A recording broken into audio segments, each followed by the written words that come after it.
Everyone, today let's learn about the topic polynomials. In that, let's see important questions. So here, what is a polynomial?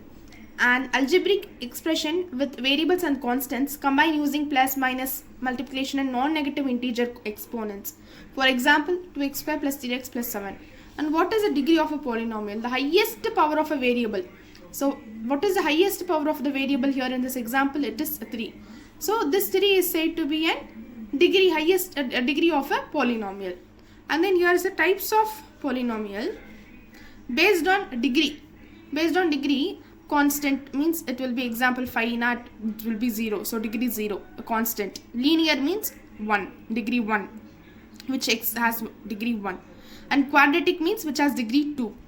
For example, x variable has degree 2, and cubic degree 3. This x variable has 3, so it has degree 3. And then based on terms also it can be splitted. If it is monomial, 1 term, 3x. If it is binomial, it is 2 terms, x plus 1. And if it is trinomial, it will have 3 terms, which is, for example, x square plus 3x plus 1. And then what is said to be an zeros of a polynomial? So for values of x for which the polynomial becomes 0.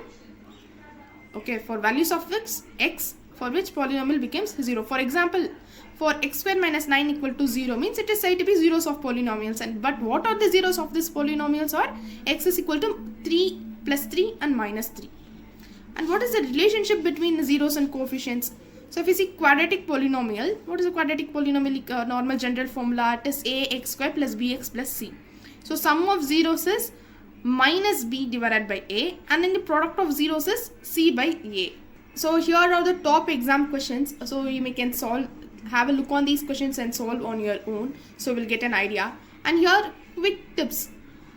For degree equal to highest power of x. So you have to remember to find a degree you have to look over on an highest power of the variable x. And quadratic equations has 2 zeros. So for zeros of a polynomial, quadratic equation means it is x square. So it have 2 zeros. 2 zeros values of the polynomial. And formula for the quadratic is sum is equal to minus b by a and product equal to c by a. If it is 0 of a linear, if it is a linear equation of a 0, it will have only 1 0. For example, x is equal to minus b by a.